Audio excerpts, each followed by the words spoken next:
إياك نعبد وإياك صراط الذين أنعمت عليهم.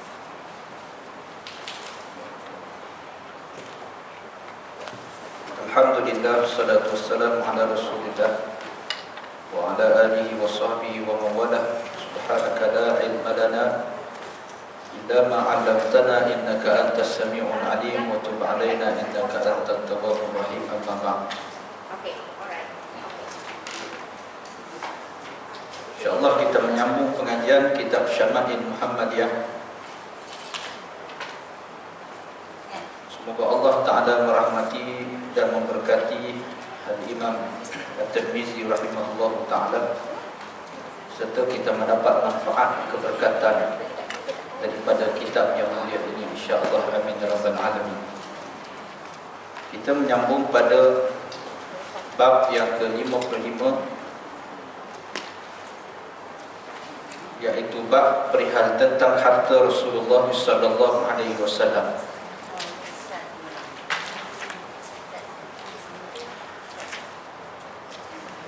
Hadis yang ke-383, Amr bin Al-Harith berkata, "Ma taraka Rasulullah sallallahu alaihi wasallam illa silahahu wa baghlatahu wa ardan ja'ala sadaqatan."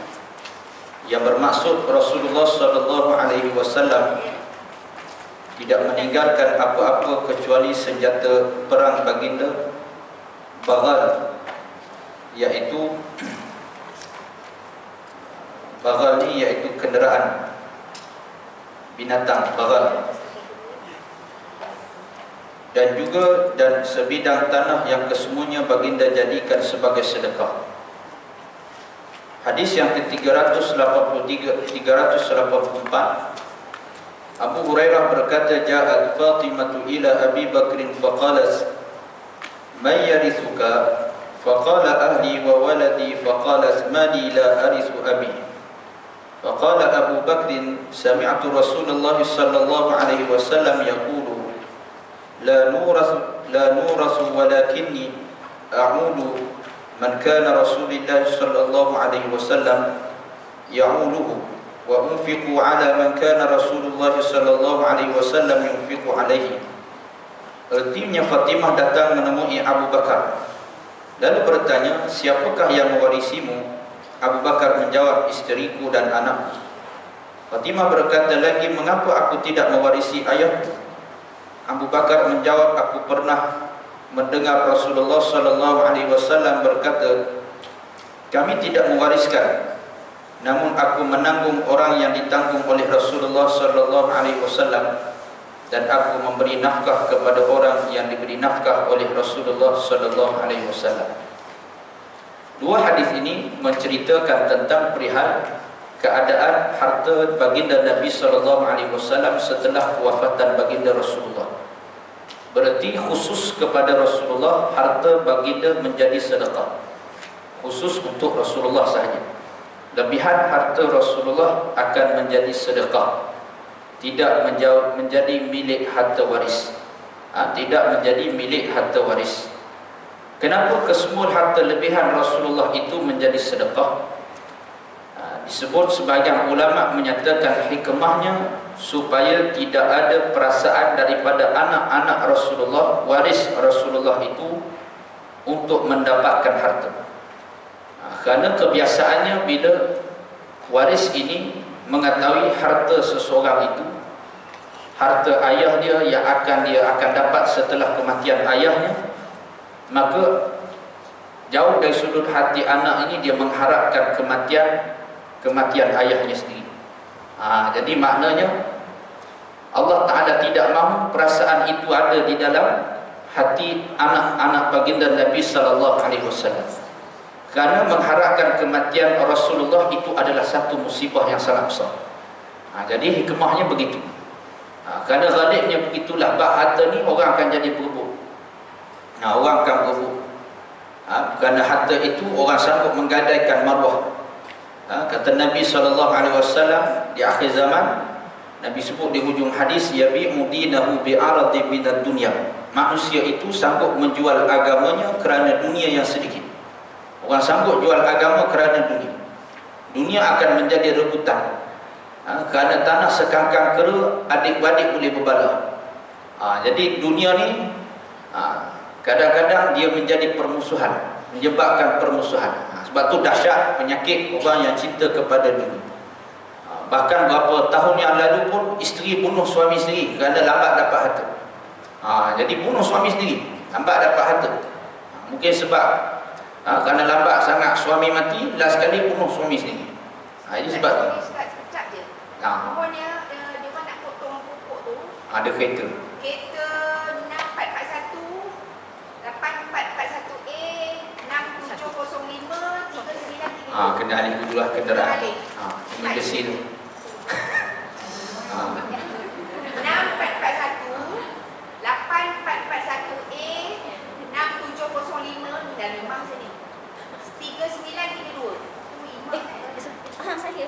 Dari mana? Dari mana? Kereta awak kenalin. Cepat. Baca awak nak potong. Ya, baik.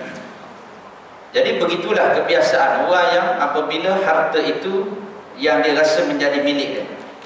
Jadi maka dengan sebab itu hikmahnya begitulah. Jadi harta khusus untuk Rasulullah itu baginya adalah menjadi sedekah. Adapun harta kita menjadi milik waris kita. Itulah. Jadi dah yang menjadi sedekah kita waktu kita hidup. Waktu kita hidup itulah harta kita. Sebab itu bila mana seorang itu dia mengharapkan harta yang ada dengan dia sekarang ini supaya menjadi harta dia adalah apa yang kamu infakkan. Kata Nabi, apa yang kamu pakai akan lusuh. Kita beli pakaian mahal akan jadi lusuh.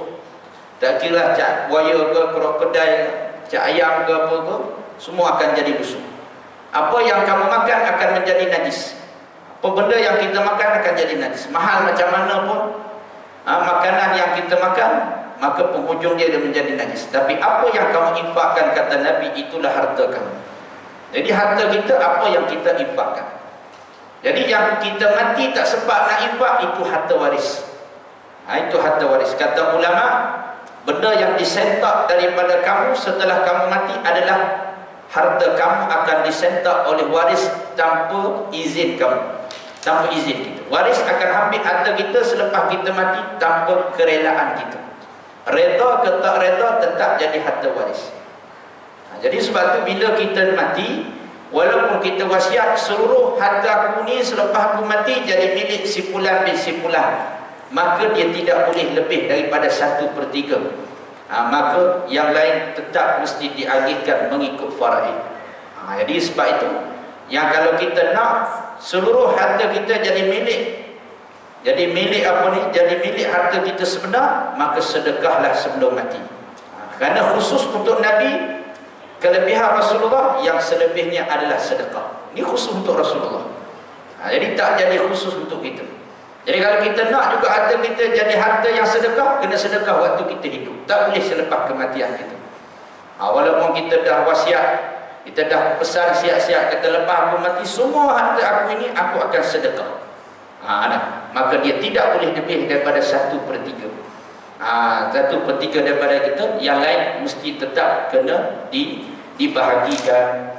Jadi sebab tu kalau kita rasa nak bina mahligai kita dalam syurga Allah, pada waktu kita hidup. Pada waktu kita hidup. Kerana itulah yang diajar kepada kita, nak sedekah pada waktu kamu sayang. Kata Nabi SAW, bila mana ditanya sedekah yang bagaimana yang terbaik, pada waktu kamu sayang harta kamu, pada waktu kamu sihat, pada waktu kamu bercita-cita nak jadi kaya. Waktu sihat, cita-cita nak jadi kaya, itulah waktu terbaik nak sedekah. Bila sakit, kurang sikit pahala. Sebab menjadi kebiasaan orang, bila sakit dia jadi pemurah. Habis dah infak pasal pun, sakit jantung, saya baru buat bypass, rasa nak mati je pun.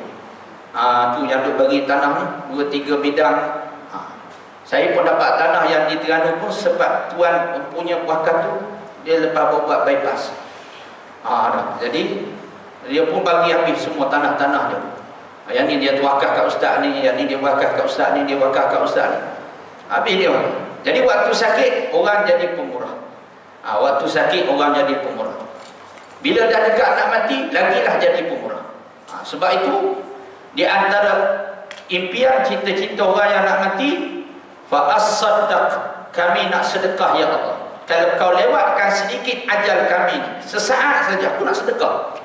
Sebab apa dia angan-angan untuk bersedekah? Sedekah adalah amalan yang paling mudah tapi ganjarannya luar biasa. Jadi beruntung orang yang sempat bersedekah sebelum mati. Ini orang yang beruntung, pilihan Allah Ta'ala sajalah. Saya pernah jumpa lah ada beberapa orang kampung je. Dia datang jumpa sahabat saya, makcik ni jumpa sahabat saya lepas kuliah, Ustaz Fatih Naim. Dia pun pernah berkuliah kat sini.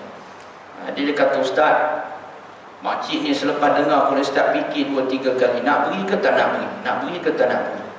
Tapi sebab Ustaz selalu berulang pasal infak, makcik nak berilah. Dia kata, ni saja barang kemas yang ada milik makcik.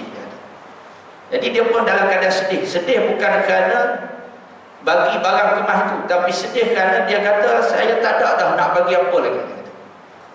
Selang beberapa hari, bukan beberapa bulan, beberapa hari, kata silap saya, beberapa hari dia meninggal dunia. Rupanya itu adalah sedekah terakhir dia. Jadi maknanya untung orang yang Allah Ta'ala pilih, harta dia sempat menjadi harta dia di akhirat sebelum dia mati. Ini orang yang beruntung. Jadi sebab itu yang menjadi sedekah selepas mati adalah harta Nabi sahaja.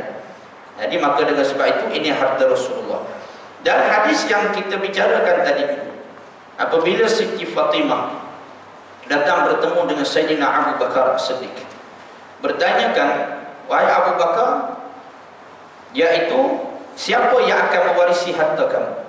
Jawab Sayyidina Abu Bakar, isteriku dan anakku. Lalu Siti Fatimah bersoal, maka bagaimana aku ini tidak mewarisi harta ayahku? Siti Fatimah kata, kenapa aku tak mewarisi harta Rasulullah sedangkan aku anaknya? Maka kata Sayyidina Abu Bakar, aku dengar wasiat ataupun pesanan daripada Nabi, hartanya tidak diwariskan. Harta Rasulullah itu tidak diwariskan, tetapi yang menanggung, orang yang ditanggung oleh Rasulullah adalah aku sendiri. Maka Sayyidina Abu Bakar yang menanggung orang yang berada di dalam tanggungan Nabi SAW, yang sepatutnya Nabi beri nafkah. Maka setelah kematian Rasulullah, kewafatan Rasulullah, maka Sayyidina Abu Bakar memberi nafkah kepada mereka. Ini menafikan tuduhan puak Syiah yang menyatakan Sayyidina Abu Bakar menyeleweng harta Nabi SAW. Lalu kemudian hadis yang ke-385, Abu Al-Bakhtari melaporkan, Anna Al-Abbas wa Aliyan ja'a ila Umar yaqtasimani, yaqulu kullu wahidin minhuma li sahibi, anta kada, faqala Umar li Talha wa Zubair wa Abdurrahman ibn Auf wa Sa'd radhiyallahu anhum, anshudukum billah asami'tum Rasulullah sallallahu alaihi wasallam yaqulu kullu mali nabiyyin sadaqatun illa ma a'ta illa ma at'amahu inna la nuras illa la nuras. Wa fil hadits qissatun. Abbas dan Ali datang menemui Umar. Mereka berdua sedang berselisih mengenai satu perkara, yaitu berselisih tentang tanah Bani Nadir yang merupakan warisan Nabi SAW. Masing-masing bertelegah, berkata kepada lawan, kamu begini, kamu begitu. Umar berkata kepada Talha bin Ubaidillah, Zubair bin Awam, Abdurrahman bin Auf dan Sa'ad bin Abi Waqqas. Ini semua ni sahabat-sahabat mulia Rasulullah. Aku bertanya kepada kamu semua dan sumpah demi Allah, adakah kamu semua pernah mendengar Rasulullah SAW berkata, setiap harta seorang Nabi adalah sedekah, kecuali sebagai makanan orang yang menjadi tanggungannya. Sesungguhnya kami, iaitu para Nabi, tidak mewariskan. Pun sama maksudnya, harta Rasulullah tidak diwarisi. Aisyah melaporkan Rasulullah SAW berkata, la nuras ma tarakna fahuwa sadaqatun. Kami tidak mewariskan apa yang kami tinggalkan, maka ia adalah sedekah. Hadis yang ke-387, Abu Hurairah melaporkan Rasulullah SAW berkata, la yaqsim warathati dinaran wala dirhaman ma taraktu ba'da nafati nisa'i wa mu'nati amili fahuwa sadaqatun. Warisku tidak membahagi-bahagikan dinar ataupun dirham, apa yang aku tinggalkan selepas nafkah isteri-isteriku dan upah para penggantiku, maka ia adalah sedekah.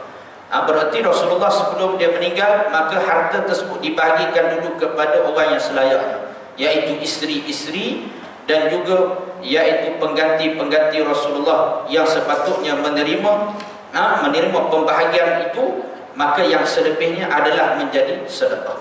Hadis yang ke-388, Malik bin Aus Al-Hadathan berkata, dakhaltu ala Umar fadakhala alaihi Abdurrahman ibn Auf wa Talhatu wa Sa'd wa jaa Ali wal Abbas yaqtasimani faqala lahum Umar anshudukum billadhi bi'idnihi taqumus sama'u wal ard ata'lamuna anna Rasulullah sallallahu alaihi wasallam qala la nurazu ma taraknahu sadaqatun faqalu Allahumma na'am wa fil hadits qissatun tawilatun.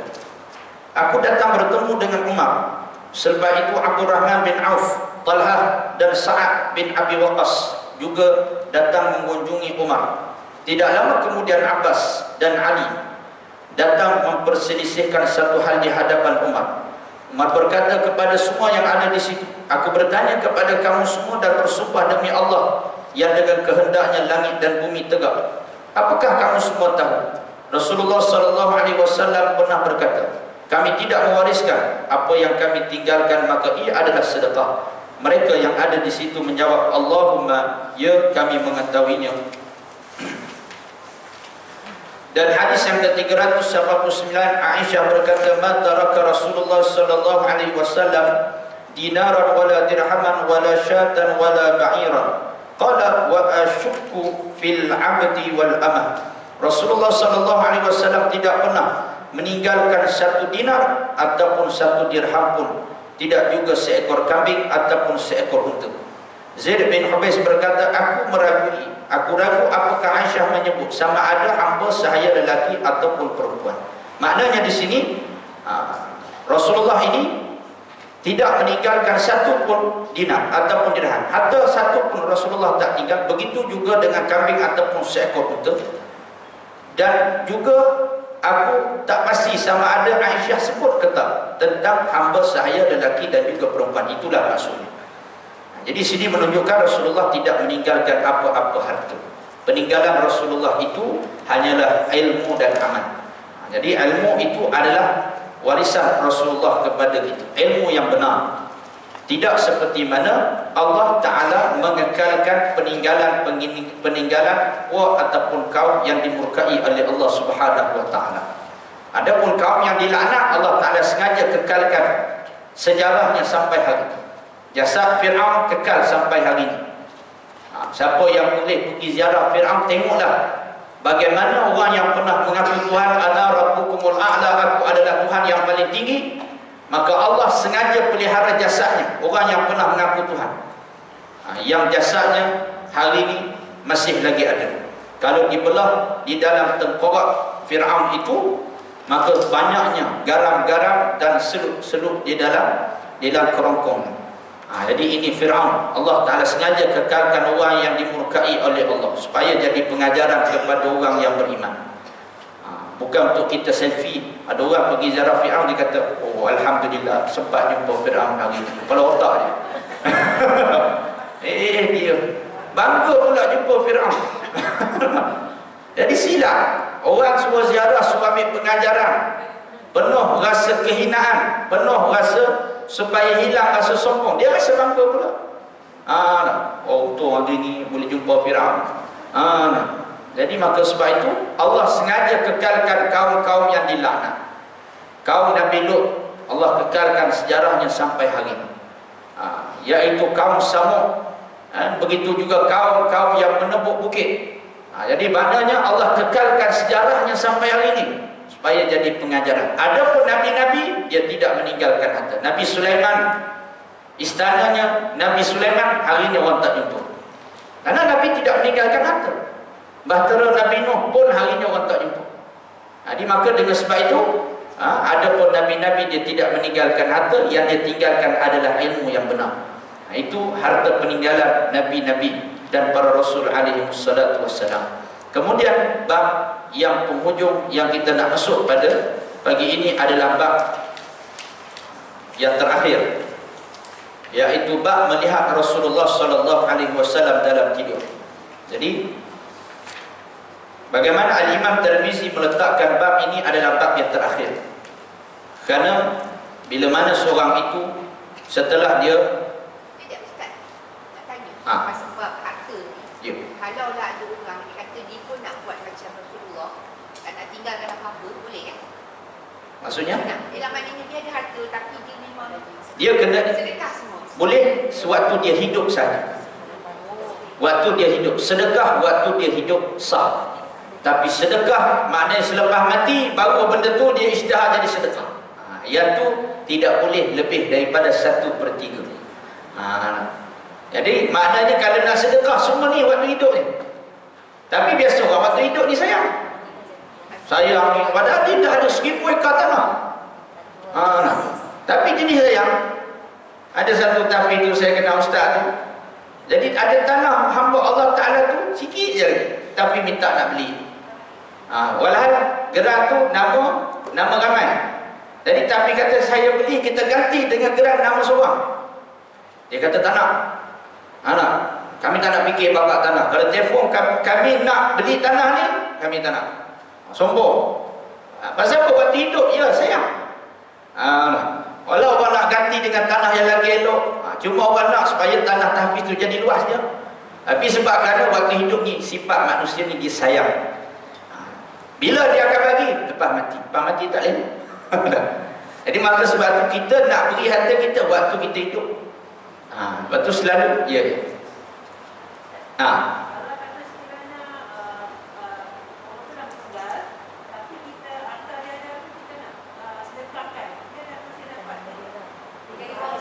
Maksudnya? Baik, orang yang meninggal waris dia nak sedekah. Maka itu moga-moga sampailah kepada orang yang meninggal. Dah. Sampai tak sampai bukan kerja kita. Setengah ulama kata sampai. Sampai sebab ia adalah hasil daripada anak yang soleh. Contohnya anak bila dapat harta bahagian ayah dia, semua anak 7 orang ni semua kata kami tak nak. Anak kami nak infak untuk mak dan ayah kami sebagaimana dia jaga kami sejak kecil, tak kira, maka kami tak akan kira walaupun 1 sen pun kami tak nak. Jadi kami nak infak semuanya, niat pahala untuk mak dan ayah. Boleh, tak ada masalah.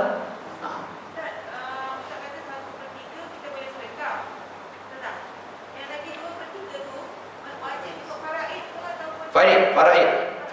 Jadi maknanya walaupun dia nak niat semua, dia kata saya niat semua, ataupun dia niat ia ni untuk orang ni khusus, maknanya semua harta ni, maka bila dia telah ditetapkan apa yang telah diwariskan itu tidak melebihi 1/3. Tidak boleh melebihi 1/3. Adapun yang selebihnya itu dibahagikan mengikut faraid. Jadi maknanya begitulah. Jadi kalau nak total harta tersebut jadi milik orang tersebut, kena sedekah ni. Ni waktu ni orang kata. Waktu sekarang ni, maka barulah sah menjadi milik orang yang menerima. Jadi maka dengan sebab itu nak mengajar supaya kita ini jangan sayang harta pada waktu hidup lagi. Kadang-kadang orang dah dekat nazak baru tak sayang harta. Dekat nazak dah, nak mati dah. Waktu tu barulah dia rasa dia nak bagi yang ni, nak bagi yang ni. Jadi sebab tu disebut kalau saat tengah dia nazak, tiba-tiba dia kata semua ini aku infakkan untuk dia, tiba-tiba mati, maka kata ulama tidak lebih daripada 1/3 juga. Jadi maka sebab itu tengah nazak ni, tengah nazak dia pun beri wasiat, tiba-tiba mati. Maka dengan sebab itu nak sedekah waktu sihat. Jadi janganlah cari pasal sakit-sakit nazak baru nak sedekah. Jadi yang betul-betul sampai ni yang waktu kita sedar, waktu kita sekarang ni. Tapi menjadi adat kebiasaan kita waktu sekarang ni ialah macam-macam sayang timbul. Saat gelangah ni baru suami beli 1/2 kilo ni. Dah sayang ni. Sayang ni nak bagi. Tapi tuan-tuan saya pernah jumpa, wallahi saya pernah jumpa hamba Allah. Dia bagi satu plastik emas untuk kompleks saya. Dia kata, Ustaz, saya bagi ni, Ustaz jangan cakap apa-apa. Bila timbang pun kejut kita 80,000 untuk dia seorang saja. Dia seorang saja 80,000. Allah, saya kata. Kadang-kadang orang kampung je tuan-tuan. Tapi nak kata iman mereka, Allah, lagi kuat daripada kita, saya kata. Mereka punya keyakinan. Saya baru balik jemaah kaum ni. Sudah kuliah muslimat juga. Mari muslimat tu jumpa saya, ustaz ni subang saya ni, saya tak guna, ustaz ambil lah buat surau ustaz. Saya pun kita pun terkejut, iman mereka ni lagi kuat. Keyakinan mereka lagi kuat. Jadi kalau nak bagi hari ni. Ni sementara itu takut bulan depan tak saya tak datang. Ya.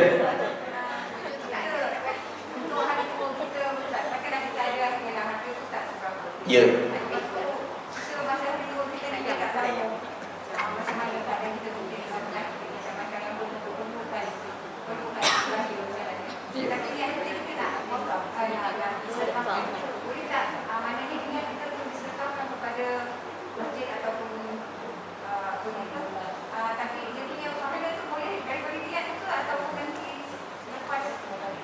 Niat satu pahala, melaksanakan itu satu bahagian pahala yang lain. Niat tu dah dapat pahala dah. Tapi bila dah buat itu lagi besar pahala daripada niat. Itu kelebihan orang yang berniat untuk buat baik. Tak apalah, niat dulu. Tak apa Ustaz, saya niat dulu. Tapi tak tahulah, sempat ke tak sempat, niat dululah. Baik. Kita masuk kepada bab melihat Nabi SAW. Kita nampak 41 nanti jatuh kayu susah kita. Bukan orang sini. Bukan orang sini pun. Tadi kan siapnya dah ni AKK. WYT. Takut orang sekitar sini.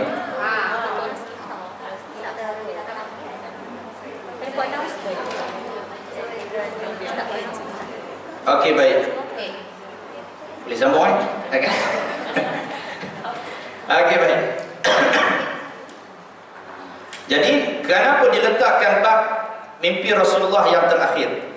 Kerana sesiapa yang bermimpi bertemu dengan Nabi, bila dia dah belajar ni, tiba-tiba dia mimpi jumpa dengan Rasulullah, maka dia mengetahui bagaimana sifat Rasulullah yang sebenarnya. Jadi kalau betul apa yang bertepatan dengan apa yang disebutkan oleh hadis Nabi SAW ini, maka benarlah apa yang disebut. Nanti kita akan terangkan berkenaan dengan mimpi Nabi SAW. Jadi kita harapkan moga-mogalah khatam kitab kita ini Allah izinkan kita jumpa Rasulullah dalam mimpi kita, insya-Allah. Amin rabbal alamin. Hadis yang ke-390, Abdullah bin Mas'ud melaporkan, Rasulullah SAW mengatakan, "Man ra'ani fil manami faqad ra'ani fa inna syaitan la yatamatsalu bi." Siapa yang dapat melihatku dalam keadaan tidurnya, sebenarnya dia memang sudah melihatku, sebab syaitan itu tidak dapat menyamar menjadi aku.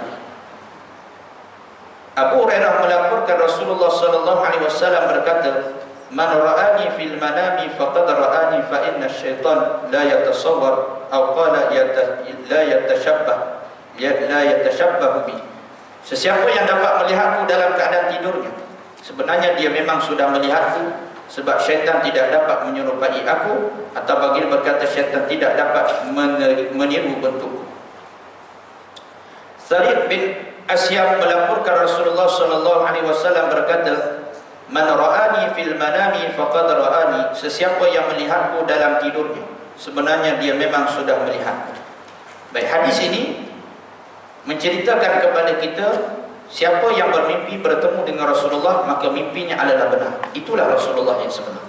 Kerana syaitan itu tidak dapat menyerupai Rasulullah. Kerana kalau dia menyerupai Rasulullah, maka ia akan terbakar.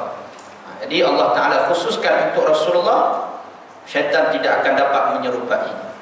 Adapun kata ulama, adapun syaitan dia boleh menyerupai Allah. Macam mana tu? Rasulullah tidak boleh menyerupai, sedangkan syaitan itu boleh menyerupai Allah dalam mimpi. Sebab kerana Rasulullah itu adalah manusia yang boleh diserupai oleh sesiapa, maka Allah sudah menutup pintu untuk siapa pun menyerupai Rasulullah.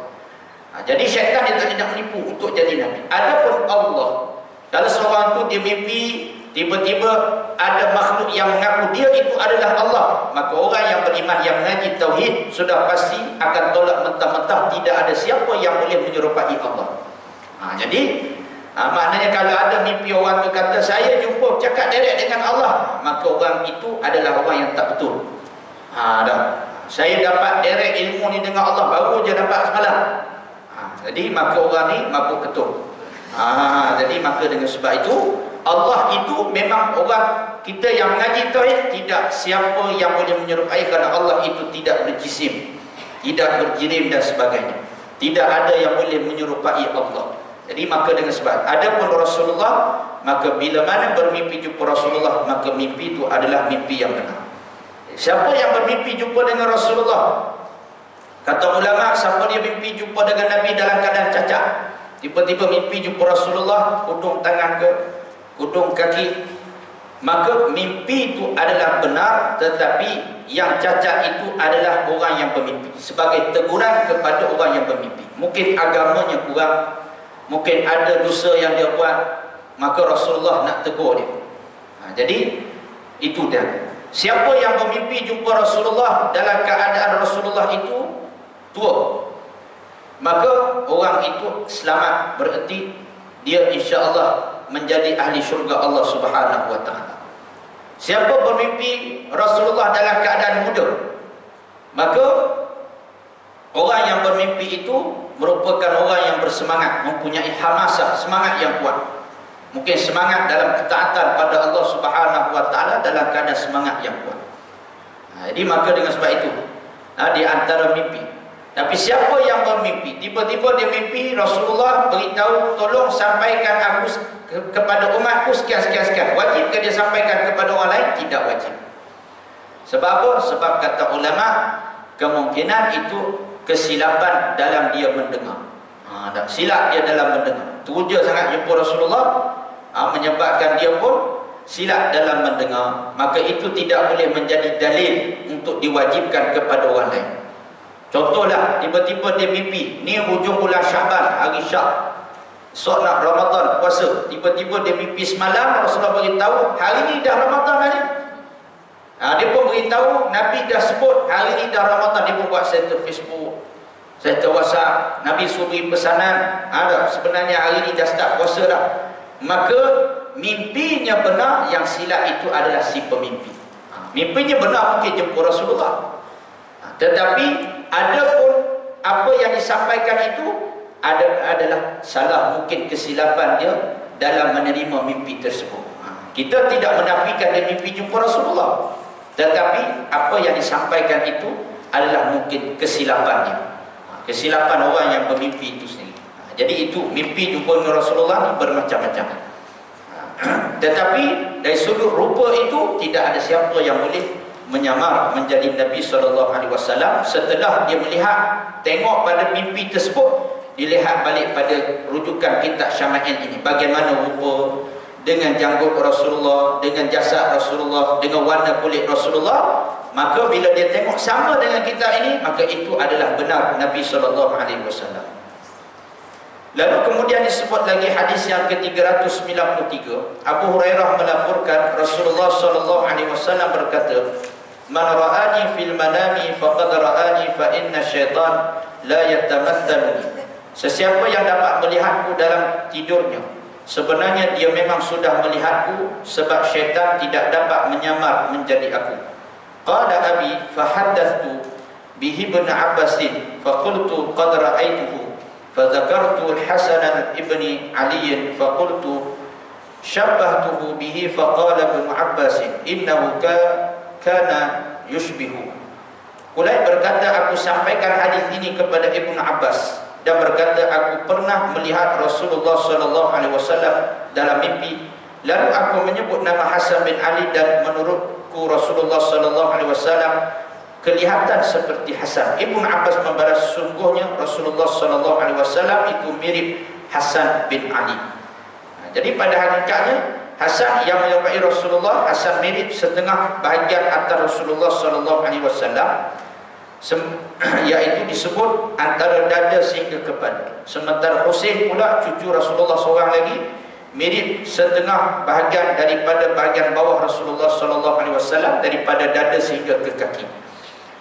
Yazid Al-Farisi berkata, ra'aitu Nabiy sallallahu alaihi wasallam fil manami zaman Ibn Abbas, faqultu li Ibni Abbas inni ra'aitu Rasulullah sallallahu alaihi wasallam fil naum. Aku melihat Rasulullah sallallahu alaihi wasallam dalam tidur semasa zaman Ibn Abbas. Aku memberitahu kepada Ibn Abbas, aku pernah melihat Rasulullah sallallahu alaihi wasallam dalam tidur. Faqala Ibn Abbas, inna Rasulullah sallallahu alaihi wasallam kana yaqulu inna syaitan la yastati'u an yatashabbah biman faman ra'ani fi naumi faqad ra'ani. Ibnu Abbas berkata, Rasulullah sallallahu alaihi wasallam pernah berkata, sesungguhnya syaitan tidak dapat menyerupai sesiapa yang melihatku dalam tidurnya, sebenarnya dia memang sudah melihatku. Hal tastati'u an tan'ata hadha ar-rajul alladhi ra'aitahu fi an-naum? Qala na'am, an'atu laka rajulan baina ar-rajulaini jismuhu wa lahmuhu asmaru ila al-bayad akhalul aynain hasanul dhahik jamilu dawairi al-wajhi qad mala'at lihyatuhu ma baina hadhihi ila hadhihi qad mala'at nahrahu. Qala 'afwan wa la adri ma kana ma'a hadha an-na'ti. Ibnu Abbas bertanya, adakah engkau dapat menggambarkan sifat dan ciri orang yang engkau lihat dalam tidur? Aku menjawab, ya, aku dapat menggambarkan sifat-sifatnya kepada kamu.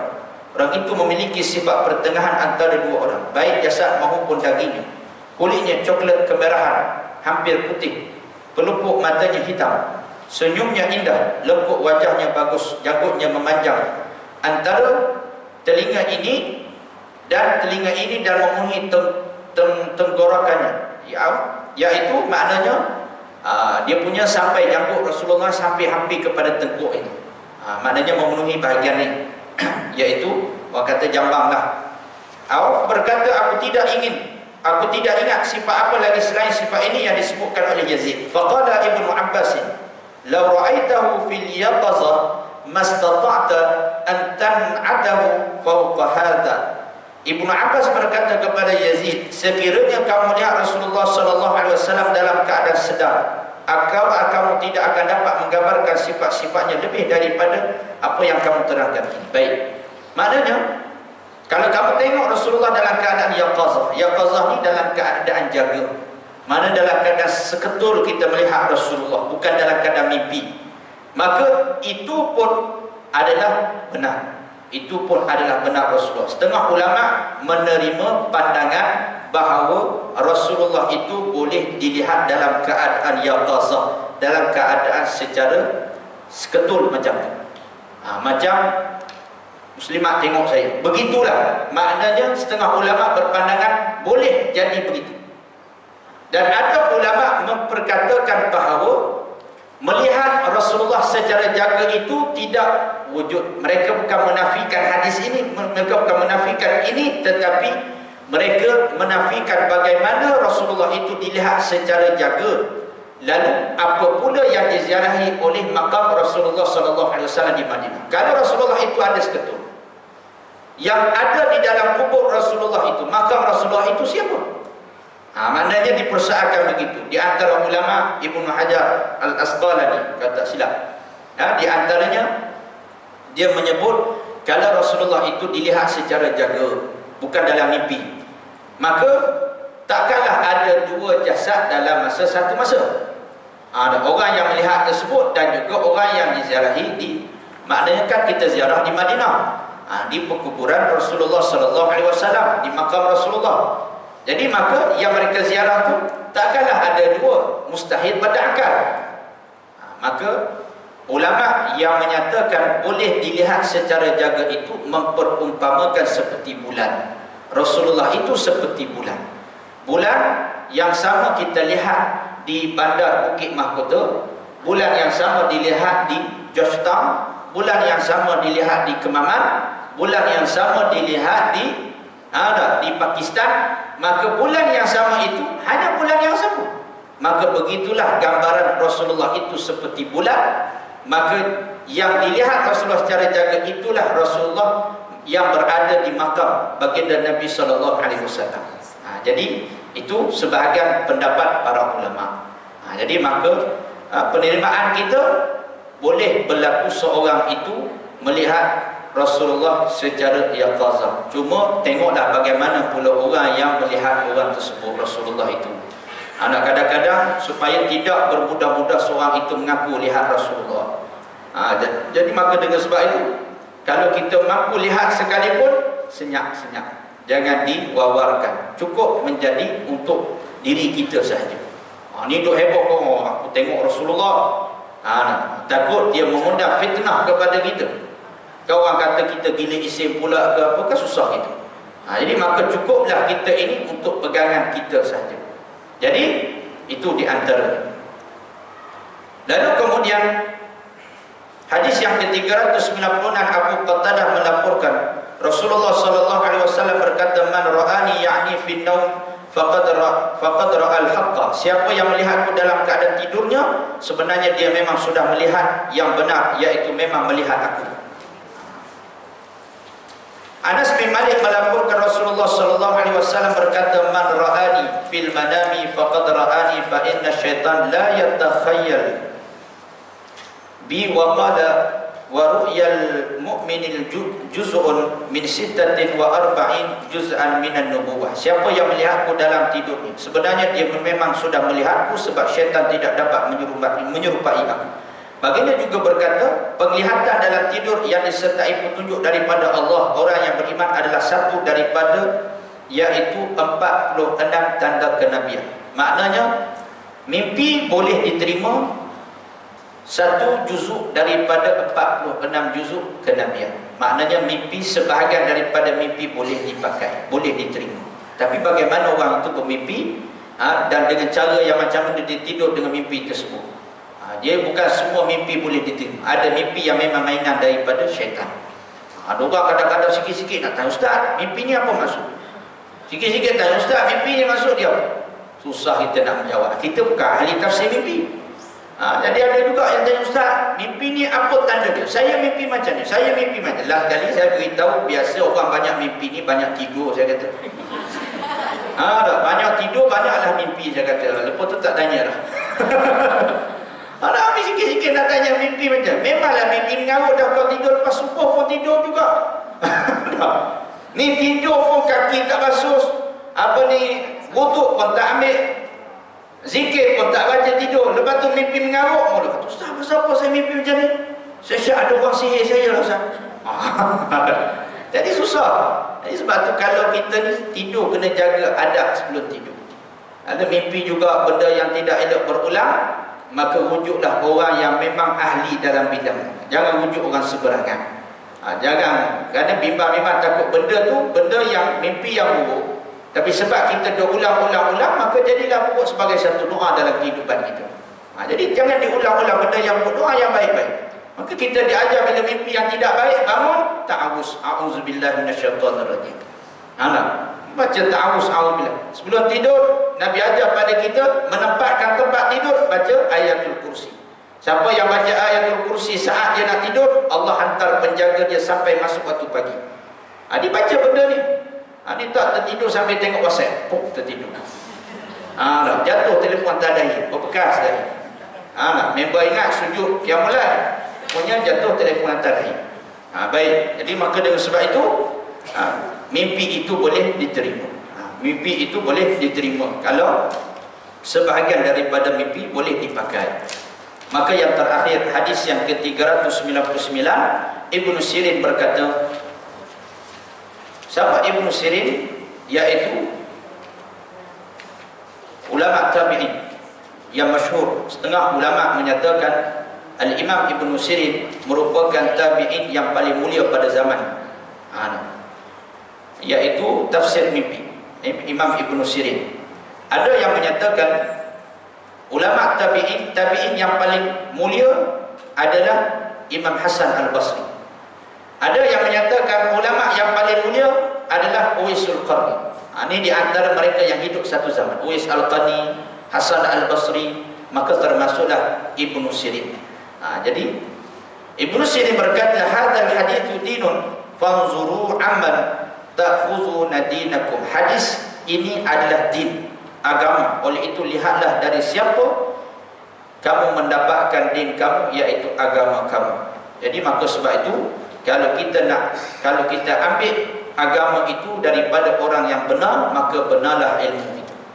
Maka kita kena tahu dengan siapa kita mengambil ilmu, dengan siapa kita mengambil ilmu, supaya ilmu yang kita ambil itu adalah ilmu yang benar, yang bersambung dengan Nabi SAW. Maka tamatlah kita punya pengajian kitab Syama'il Muhammadiyah di penghujung bulan Syaban. Maka apa yang saya dapat daripada guru saya, sanad yang saya dapat daripada guru saya inilah, walaupun saya hanya menyambung separuh daripada pengajian yang berbaki, sebahagian daripada pengajian yang berbaki, kalau Allah Ta'ala beri keizinan dapat juga kita khatam hari ini, hari yang penuh dengan keberkatan. Moga-moga bersama dengan kita ini ada malaikat-malaikat Allah yang turut sama mengaminkan doa kita seketika nanti. Dan juga saya ijazahkan juga kepada tuan-tuan seperti mana apa yang telah diberikan kepada saya ini oleh guru saya, antaranya iaitu Syekh Abu Usama ataupun Syekh Ustaz Hanafiyah, yang saya ambil sanad ini bersambung kepada guru-gurunya sehingga bersambung kepada mempunyai kitab kita ini, iaitu Al-Imam At-Tirmizi rahimahullah ta'ala. Jadi moga-moga kefahaman kita ini adalah kefahaman yang benar, bersambung. Walaupun mungkin ada di kalangan kita yang kadang-kadang mari, kadang-kadang tak datang, kadang-kadang mari, kadang-kadang tak datang. Tak apa, berkat majlis khatam ini, moga-moga kefahaman kita dapat juga satu kitab ini. Ini berkat. Tapi jangan pula niat depan ni nak mari waktu khatamnya. Buka kitab baru datang ni. Khatam nanti aku datang. Ini maka sebab itu tak apa, tak ada kelapangan. Sempat hari ini, maknanya yang selama ini adalah izin Allah. Yang datang ni adalah izin Allah. Kekuatan ini datang daripada Allah Ta'ala yang izinkan muslimat yang ada di hadapan saya hari ini untuk berada dalam majlis khatam yang mulia ini. Jadi moga-moga Allah Ta'ala berkatkanlah, dan insya-Allah kita akan menutup majlis khatam kita ini dengan doa dan munajat kepada Allah Subhanahu wa taala.